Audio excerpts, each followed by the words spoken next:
नमस्कार, मी प्रिया काळे. तरुण भारतच्या न्यूज बुलेटिनमध्ये आपल्या सर्वांचं स्वागत. आता पाहूया ठळक घडामोडी. ताडासन, वृक्षासन, अर्धचक्रासन, दंडासन, भद्रासन, वज्रासन, वक्रासन, भुजंगासन व शलभासन यासह विविध आसनांच्या सादरीकरणासह जिल्हा प्रशासन आणि शहर परिसरात आंतरराष्ट्रीय योग दिन साजरा करण्यात आला. प्रशासनातर्फे सुवर्ण विधानसौध येथे योग दिन साजरा करण्यात आला. प्रमुख पाहुणे म्हणून राज्यसभा सदस्य इराण्णा कडाडी उपस्थित होते. विद्यार्थ्यांना पोषक आहार मिळावा यासाठी अंडी, शेंगदाणा चिक्की व केळी यांचे वाटप केले जाते. शाळा सुरू होऊन 15 दिवस झाले तरी अद्याप अंडी व चिक्कीचे वाटप करण्यात आले नव्हते. अखेर शिक्षण विभागाला याची जाणीव झाली असून अंडी व चिक्की वितरण सुरू करण्याचे आदेश देण्यात आले आहेत. सफाई कर्मचाऱ्याला भोई गल्ली येथे मारहाण करण्यात आल्यामुळे सफाई कर्मचाऱ्यांनी मार्केट पोलीस स्थानकासमोर ठाण मांडली. या प्रकारामुळे महानगरपालिकेचे अधिकारीही मार्केट पोलीस स्थानकामध्ये दाखल झाले. मारहाण करणाऱ्यांवर गुन्हा दाखल करा अशी मागणी त्यांनी केली. मात्र मारहाण करणाऱ्यांनी स्वच्छता कर्मचाऱ्यांची माफी मागितल्याने त्यावर पडदा पडला आहे. पावसाळा सुरू होण्यापूर्वी कोनवाळ गल्ली येथील नाल्याची स्वच्छता करा अशा सूचना महापौर शोभा सोमनाचे व उपमहापौर रेश्मा पाटील यांनी दिल्या आहेत. बुधवारी त्यांनी कोनवाळ गल्ली येथील नाल्याची पाहणी केली. त्यांच्या समवेत महानगरपालिकेतील आरोग्य अधिकारी व कर्मचारी होते. बेळगाव शहर देवस्थान मंडळाच्या वतीने शुक्रवार दिनांक 23 रोजी पावसासाठी गाऱ्हाणे घातले जाणार आहे. सायंकाळी 4 वाजता लक्ष्मी टेकडी येथील महालक्ष्मी मंदिरात वरुण देवाची पूजा केली जाणार असून त्यानंतर गाऱ्हाणे घातले जाणार आहे. अनगोळ बेळगाव येथील मुख्य रस्त्यावर स्वागत कमान निर्माण करण्याची मागणी परमार्थ निकेतन ट्रस्टच्या वतीने करण्यात आली. परमपूज्य कलावती देवींच्या मार्गदर्शनाखाली परमार्थ निकेतन श्री हरी मंदिर अनगोळ मुख्य रस्ता बेळगाव येथे गेल्या 80 वर्षापासून निरंतर त्रिकाल पूजा केली जाते. हजारोंच्या संख्येने भाविक आईंच्या दर्शनासाठी येतात. त्यांच्या माहितीकरता अनगोळ मुख्य रस्त्यावर स्वागत कमान निर्माण करण्याची मागणी करत महापौर शोभा सोमनाचे यांना निवेदन सादर करण्यात आले. या प्रसंगी उपमहापौर रेश्मा पाटील व इतर उपस्थित होते. बेळगाव येथील बीम्समध्ये जागतिक योग दिन साजरा करण्यात आला. जागतिक योग दिनाचे औचित्य साधून विद्यार्थी व कर्मचाऱ्यांकरिता योग ध्यान शिबिराचे आयोजन करण्यात आले होते. यावेळी जिल्हा आरोग्य अधिकारी अशोक कुमार शेट्टी व इतर वरिष्ठ अधिकाऱ्यांची उपस्थिती होती. पाऊस लांबल्यामुळे पाण्याची समस्या गंभीर बनत चालली आहे. शहरामध्ये काही भागांमध्ये पाणी पुरवठाच केला जात नाही. असे असताना काही ठिकाणी मात्र मुख्य पाईपलाईनला गळती लागून शेकडो लिटर पाणी वाया जात आहे. यामुळे तीव्र संताप व्यक्त होत आहे. SPM रोडवरील कपिलेश्वर पुलानजीकच गेल्या 5 दिवसापासून पाईप फुटून शेकडो लिटर पाणी वाया जात आहे. यामुळे तीव्र संताप व्यक्त करण्यात येत आहे.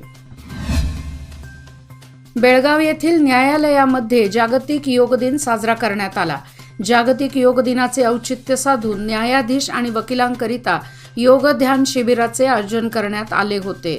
यावेळी न्यायाधीश आणि वकील मोठ्या संख्येने उपस्थित होते. नियोजित रिंग रोडच्या सर्वेक्षणासाठी आलेल्या अधिकाऱ्यांची अडवणूक करून त्यांना कडोली येथील संतप्त शेतकऱ्यांनी परत पाठवले, तर गुंजनट्टी आणि देवगिरी येथे सर्वेचे काम करून झाल्यानंतर नोटिसा पाठवल्याचा प्रकार घडल्याने तेथील शेतकरी वर्गात संतप्त प्रतिक्रिया व्यक्त होत आहेत. काँग्रेस पक्षाने निवडणुकीच्या वेळेला मतदारांना आमिषे दाखवली आहेत. महिला बस प्रवास मोफत, 10 किलो तांदूळ, वीज बिल व कुटुंबातील मुख्य महिलेला 2000, शिक्षित बेरोजगारांना मानधन दिले जाईल असे सांगितले आहे.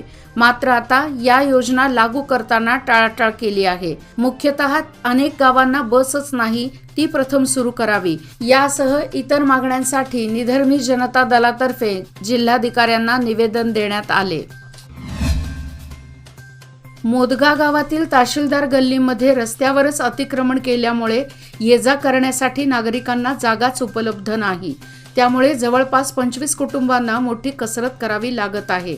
याबाबत ग्रामपंचायतीला कळवून देखील त्याकडे दुर्लक्ष केले आहे। त्यामुळे मोदगा ग्रामस्थांनी बुधवारी जिल्हाधिकारी कार्यालयात येऊन निवेदन दिले। याचबरोबर जिल्हा पंचायतीच्या मुख्य कार्यकारी अधिकाऱ्यांनाही निवेदन दिले। न्यायालयाने बुडाचे तत्कालीन आयुक्त प्रीतम नसलापुरे यांच्यावर गुन्हा दाखल करण्याचे आदेश दिले होते। न्यायालयाच्या या दणक्यामुळे अखेर बुडा आयुक्त प्रीतम नसलापुरे यांच्यासह बुडाच्या अधिकाऱ्यांविरोधात गुन्हा दाखल करण्यात आला आहे। आपचे नेते राजीव टोपण्णावर यांनी खासगी फिर्याद दिली होती, त्यामुळे न्यायालयाने त्याची दखल घेतली आहे। रामनगर येथून तिंबोली येथे पायी चालत जात असताना रायशेत दरम्यान अचानक अस्वलाने हल्ला केल्याने एक इसम गंभीर झाल्याची घटना बुधवारी दुपारी घडली। विष्णू तानाजी शेळके, वय वर्ष 72, राहणार माळवणगी, तालुका चंदगड, जिल्हा कोल्हापूर असे गंभीर झालेल्या इसमाचे नाव आहे।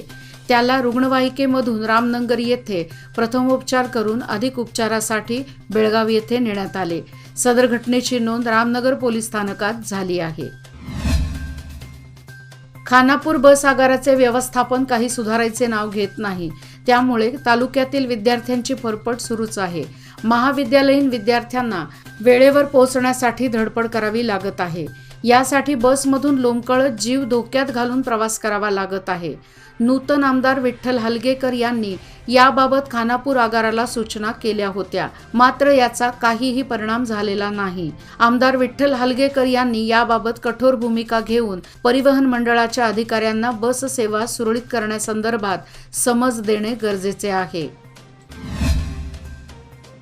जागतिक योग दिनाचे औचित्य साधून बेळगावच्या MY गंगूर फाउंडेशनच्या वतीने अंकुर विशेष चेतन मुलांच्या शाळेत योगाचे महत्त्व पटवून देण्याकरिता योग ध्यान शिबिराचे आयोजन करण्यात आले होते। या प्रसंगी विशेष चेतन मुलांनी आवडीने योगाचे धडे शिकून घेतले। सुपर ब्रेन योगा, ओमकार ज्ञान, सूर्य नमस्कार असे विविध प्रकारचे योगाची प्रात्यक्षिके दाखवण्यात आली। यावेळी MY गंगूर फाउंडेशनचे अध्यक्ष रमेश गंगूर, अंकुरच्या संस्थापिका गायत्री गावडे, वैशाली भातखांडे, शुभांगी कुरणकर, राजश्री दोरकाळी, युवराज हुलमनी व इतर उपस्थित होते। याचबरोबर आजचे बातमीपत्र इथेच संपले। अधिक माहिती आणि ताज्या घडामोडीकरिता पाहत रहा तरुण भारत न्यूज चॅनल। तसेच आमच्या चॅनलला लाईक, शेअर आणि सबस्क्राईब करायला विसरू नका। आणि विश्वासार्ह बातम्यासाठी दररोज वाचा दैनिक तरुण भारत। धन्यवाद। शुभरात्री।